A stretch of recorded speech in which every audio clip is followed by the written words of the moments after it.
Renungan Terang Hidup, Minggu 11 Februari 2024. Tema, dengarkanlah Yesus. Dengarlah kata Yesus, akulah roti hidup. Barang siapa datang kepadaku, tidak akan lapar lagi. Markus 9 ayat 7. Maka datanglah awan menaungi mereka, dan dari dalam awan itu terdengar suara, "Inilah anak yang kukasihi, dengarkanlah dia." Hari ini kita diajarkan dan diingatkan untuk mendengarkan dan mentaati firman dan perintah Tuhan. Pengajaran ini disampaikan kepada kita melalui kisah peristiwa besar yang dialami oleh Yesus dan disaksikan oleh ketiga orang muridnya, yaitu Petrus, Yakobus, dan Yohanes, yang ketika saat itu diajak Yesus naik ke Gunung Hermon untuk berdoa. Peristiwa besar yang dimaksud ialah suara Allah yang memuliakan Yesus melebihi Musa dan Elia sebagai Mesias yang telah lama dinantikan dengan otoritas ilahi penuh, atau yang sering disebut dengan transfigurasi sifat keilahian Kristus. Dalam peristiwa ini juga tampak sosok dua tokoh kunci dalam Perjanjian Lama bersama dengan Yesus, yakni Musa, sang pemberi hukum Taurat, dan Elia, sang nabi. Kehadiran kedua tokoh ini menunjukkan bahwa Yesus adalah penggenapan dari hukum Taurat Perjanjian Lama dan dari janji-janji nubuatan, yang menegaskan bahwa Yesus sebagai anak tunggal Allah, otoritas dan kuasanya jauh melampaui siapapun.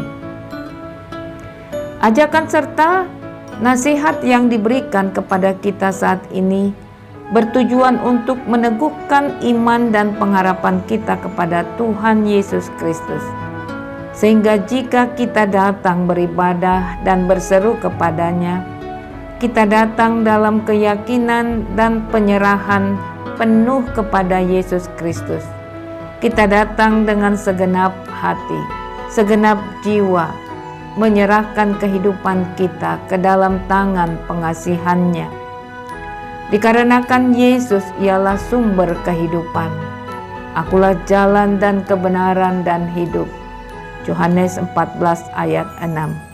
Yang dapat memperlengkapi apapun yang kita butuhkan.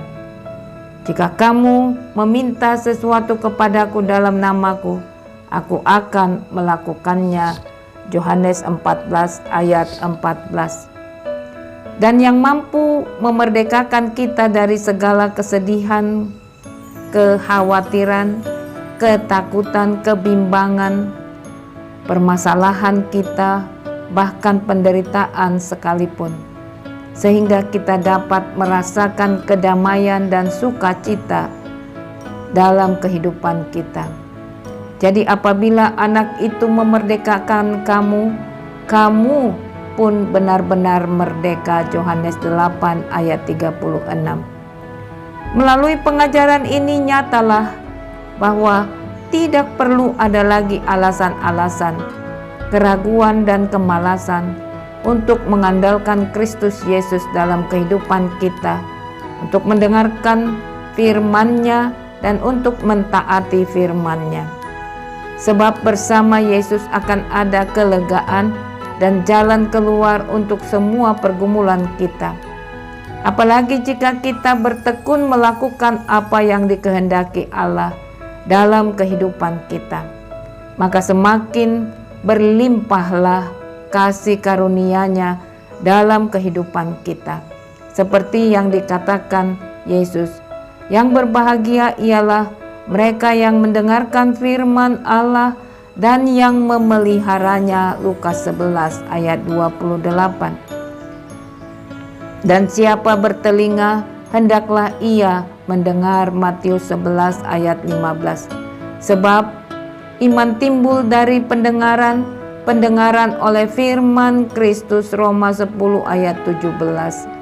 Maka marilah kita dengarkan panggilan Tuhan yang memanggil kita untuk berbalik kepadanya dan mentaati perintahnya. Maka ia akan mendengarkan seruan kita minta tolong.